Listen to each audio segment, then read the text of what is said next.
السلام علیکم۔ عشرۂ ذوالحجہ کے فضائل پچھلے گزشتہ جمعہ میں بہت ساری فضیلتیں بیان کر چکا ہوں۔ آج کے درس میں انشاءاللہ العزیز مزید اور کچھ فضیلتیں دیکھیں گے۔ مختصر انداز میں چند احادیث کا ترجمہ اور مفہوم میں آپ لوگوں کے سامنے رکھتا ہوں۔ امید ہے کہ آپ لوگ اس کو غور سے سنیں گے اور پھر دوسروں کو بھی سنانے کی کوشش کریں گے۔ آئیے ایک حدیث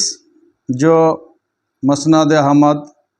اور الفاظ کے کچھ ہیر پھیر کے ساتھ بخاری شریف کے اندر بھی یہ حدیث موجود ہے، حدیث نمبر 969، اور البزار کے اندر بھی یہ حدیث موجود ہے۔ علامہ البانی رحمہ اللہ نے صحیح الجامع کے اندر بھی اس کو صحیح کہا ہے کہ اللہ کے نبی صلی اللہ علیہ وسلم نے فرمایا افضل ایام الدنیا ایام العشر، یعنی عشرہ ذی الحجہ، دنیا کے تمام دنوں میں سب سے افضل ترین دن کیا ہے؟ یہ ذوالحجہ مہینہ کے شروع کے 10 دن ہیں۔ اور بخاری کے جو حدیث ہے اس کو بھی دیکھیے کہ حضرت عبداللہ بن عباس رضی اللہ عنہ بیان کرتے ہیں کہ اللہ کے نبی صلی اللہ علیہ وسلم نے ارشاد فرمایا ما من ایام العمل الصالح فیہا احب الی اللہ من ہذہ الایام، کہ عمل صالح کے لیے یہ ایام یعنی یہ دن ماہ ذی الحجہ کے ابتدائی 10 دن اللہ کے نزدیک سب سے زیادہ محبوب ہیں، سب سے زیادہ محبوب ہیں۔ قالوا یا رسول اللہ، صحابہ کرام نے پوچھا اے اللہ کے رسول، ولا الجہاد فی سبیل اللہ، اللہ کے راستے میں جہاد بھی اس کے برابر نہیں ہو سکتا ہے؟ تو اللہ کے نبی صلی اللہ علیہ وسلم نے کہا ولا الجہاد فی سبیل اللہ الا رجل خرج بنفسہ ومالہ، اللہ کے راستے میں جہاد بھی اس کے برابر نہیں ہو سکتا ہے، لیکن وہ مجاہد تھوڑا سا خاص کیا ہے الا رجل، لیکن وہ آدمی جو اپنی جان اور اپنے مال کے ساتھ اللہ کے راستے میں نکلے جہاد کرنے کے لیے، ثم لم یرجع من ذلک بشیء، اور پھر کسی بھی چیز کے ساتھ واپس نہ لوٹے، یعنی اپنی جان بھی دے دیے اور اپنے مال بھی خرچ کر دیے، تو ویسا آدمی جو ہے اس کے برابر یعنی عشرۂ ذوالحجہ کے شروع کے 10 دنوں کے برابر ہو سکتا ہے۔ باقی دنوں میں سے سال کے جتنے بھی دن ہیں کوئی بھی دن کسی بھی دن کا عمل ان 10 دنوں کے برابر نہیں ہو سکتا ہے۔ آپ حدیث کے الفاظ کے اندر تھوڑا غور کیجئے کہ اللہ کے نبی صلی اللہ علیہ وسلم نے کیا فرمایا کہ وَلَا الْجِهَادُ فِي سَبِيلِ اللَّهِ، اللہ کے راستے میں جہاد بھی اس کے برابر نہیں ہو سکتا ہے، لیکن وہ آدمی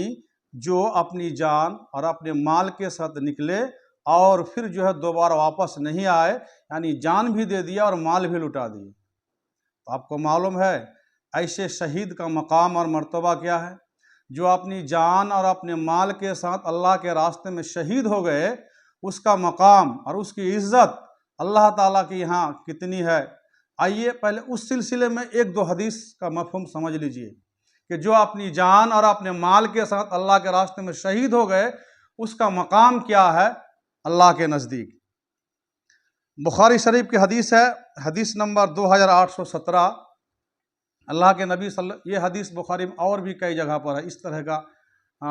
تھوڑا سا الفاظ کے ہیر پھیر کے ساتھ، اسی طرح معنی اور مفہوم کے ساتھ یہ حدیث اور بھی کتابوں میں موجود ہے۔ تو یہ حدیث جو میں بیان کرتا ہوں یہ بخاری کے اندر 2817 حدیث نمبر ہے۔ کیا ہے؟ اللہ کے نبی صلی اللہ علیہ وسلم نے کہا ما احد يدخل الجنة يحب ان يرجع الى الدنيا وله ما على الارض من شيء الا الشهيد، اللہ کے نبی صلی اللہ علیہ وسلم نے کہا قیامت کے دن جب جنتی لوگ جنت میں چلے جائیں گے تو کوئی بھی آدمی دوبارہ پھر دنیا میں واپس آنا نہیں چاہے گا، اس کو دنیا اور دنیا میں جو کچھ ہے سب کچھ اگر دے دیا جائے پھر بھی وہ دنیا میں دوبارہ واپس آنا نہیں چاہے گا، الا شہید، مگر ایک شہید پھر دوبارہ دنیا میں آنا چاہے گا، اللہ سے